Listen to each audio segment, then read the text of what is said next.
সুপ্রিয় শিক্ষার্থী, জাতীয় বিশ্ববিদ্যালয়ের আবেদন শুরু হয়েছে।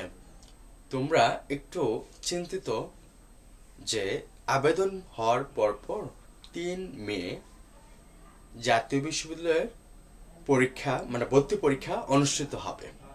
তো সেই ক্ষেত্রে কিভাবে প্রস্তুতি নেবা?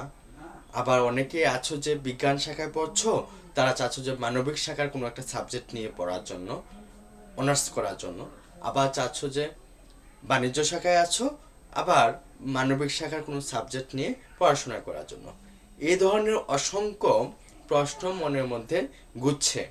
তো সেক্ষেত্রে এগুলোর প্রত্যেকটা একটা একটা করে ভিডিও আসবে, তোমরা এগুলো একটু নজর রাখিও। আমি তো তোমাদেরকে লিঙ্ক দিয়ে দিব, তো সেক্ষেত্রে তোমাদের খুঁজে পেতে অসুবিধা হবে না। দেখে নিও, বুঝতে পারবা, জানতে পারবা, কোনো অসুবিধা হবে না। আর তোমরা যারা অন্যান্য ভর্তি পরীক্ষার প্রস্তুতি অলরেডি নিচ্ছ, তাদেরকে আমি বলবো যে এটার এক একটা ভর্তি পরীক্ষার প্রস্তুতি সাধারণত এক এক রকম হয়। তো সেই ক্ষেত্রে জাতীয় বিশ্ববিদ্যালয়টা কি খুব বেশি ব্যতিক্রম হবে? একদমই না। এখানে আমি জাস্ট আজকে কিছু আলোচনা করব, এরপর স্টেপ বাই স্টেপ এক একটা টপিক নিয়ে 5 মিনিটের করে একটা করে ভিডিও দিব, যেন তোমাদের প্রস্তুতি নিতে খুব সহজ হয়। বুঝতে পেরেছো? তো সেই ক্ষেত্রে আমাদের টোটাল 200 নম্বরের নির্ধারণ করা হয়েছে জাতীয় বিশ্ববিদ্যালয় ভর্তি পরীক্ষার জন্য। এর মধ্যে জিপিএ, এসএসসি আর এইচএসসি এই দুইটা রেজাল্টের উপর 100 নম্বর, আর 100 নম্বর হচ্ছে পরীক্ষা, এমসিকিউ পরীক্ষা হবে, এটা হচ্ছে 100 নম্বর। আর এখানে একটা কথা হলো যে এসএসসি রেজাল্ট থেকে নিবে 40%, আর এইচএসসি রেজাল্ট থেকে নিবে 60%। বুঝতে পেরেছো? তোমরা নিজেরাই বের করতে পারবা। এরপরে যদি তোমরা না বোঝো, অবশ্যই আমাকে নক দিও, তোমাকে হেল্প করা হবে।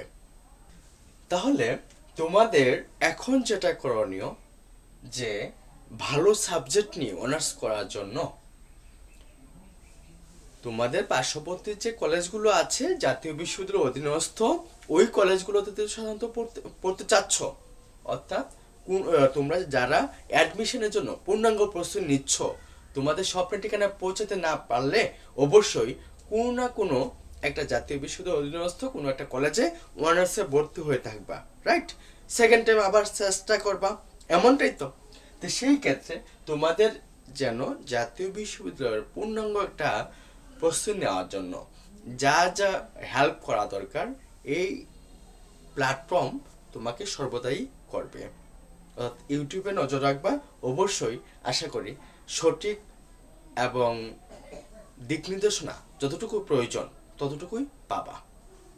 দ্বিতীয় কথা, যে তুমি যদি ভালো সাবজেক্ট নিয়ে পড়তে চাও, তো সেক্ষেত্রে অবশ্যই ভর্তি পরীক্ষায় ভালো করতে হবে, নয়তো ভালো সাবজেক্ট তুমি পাবা না।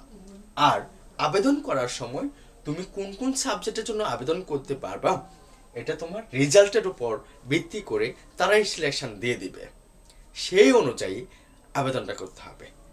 এবং তোমাদের প্রত্যেকেরই একটা করে স্বপ্ন আছে যে অমুক বিশ্ববিদ্যালয়ে যদি চান্স না হয়, মানে কোনো পাবলিক বিশ্ববিদ্যালয়, কৃষিগুচ্ছ আছে, এরপর নার্সিং আছে, মেডিকেল আছে, বিভিন্ন বিশ্ববিদ্যালয় আছে, বিজ্ঞানগুচ্ছ আছে, সবগুলোতে পরীক্ষা দেওয়ার পর যখন উত্তীর্ণ হবা না, তখনই তো জাতীয় বিশ্ববিদ্যালয়ে পড়াশোনা করবা।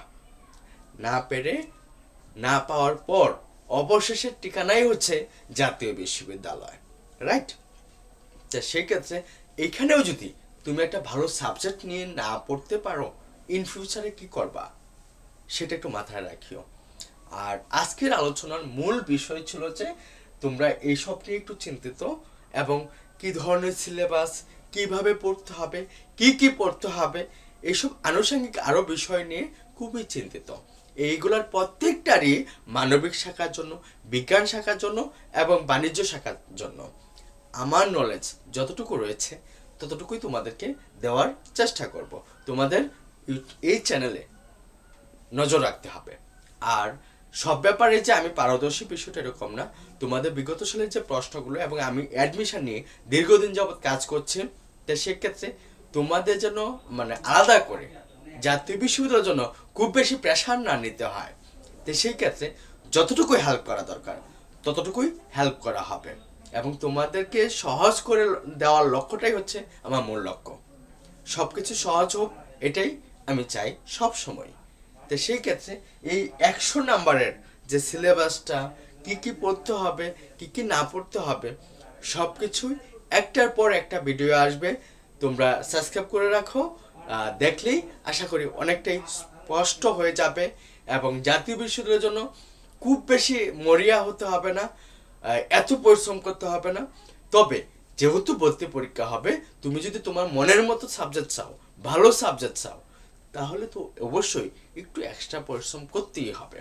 আর এই জন্য সার্বিক সহযোগিতায় আমি থাকবো। আর এছাড়াও কোনো প্রয়োজন হলে আমার হোয়াটসঅ্যাপ নাম্বারে নক দিতে পারো।